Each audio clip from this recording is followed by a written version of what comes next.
ಅಪ್ಪ please give me 200. ಏಯ್ 200 ರೂಪಾಯಿ ಅನ್ಕ 500 ರೂಪಾಯಿ ಫೋನ್ಪೇ ಮಾಡ್ತೀನಿ, ಹೋಗಿ ಫುಲ್ಲ ಕುಡ್ಕೊಂಬಾರ. Thank you my dear sweet daddy, bye. ಅಣ್ಣ ಸ್ವಂತ ಮಗಂಗೆ ದುಡ್ಡು ಕೊಟ್ಬಿಟ್ಟು ಎಣ್ಣೆ ಹೊಡಿ ಅಂತ ಕಳಿಸ್ತಾ ಇದ್ದೀರಾ, ಏನಾಗೈತೆ ನಿಮಗೆ? ಅವ್ನು ಓದಿಸೋಕ್ಕೆ ಏನೇನು ಕೆಲಸ ಮಾಡಿ ಎಷ್ಟು ಕಷ್ಟಪಟ್ಟು ಎಷ್ಟು ಲಕ್ಷಾಂತರ ರೂಪಾಯಿ ಖರ್ಚು ಮಾಡಿದ್ದೀನಿ ಗೊತ್ತಾ ನಿನಗೆ? ಅದಕ್ಕೆ ಓದಿಸೋಕೆ ಇಷ್ಟು ಖರ್ಚು ಮಾಡಿದ್ನಲ್ಲ, ಅದಕ್ಕೆ ಅವ್ನು ಎಲ್ಲನ ಕೆಲ್ಸಕ್ಕೆ ಹೋದ್ರೆ 10,000 15,000 ದುಡ್ಡು ಕೊಡ್ತಾರೆ.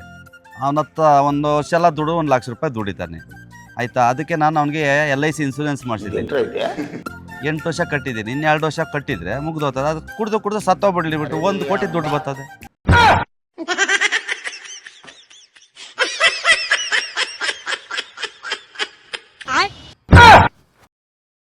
ಏನಾ ಇನ್ನು ಸ್ವಲ್ಪ ದುಡ್ಡು ಬೇಕಾಯ್ತೇನ ಕುಡಿಯೋಕೆ?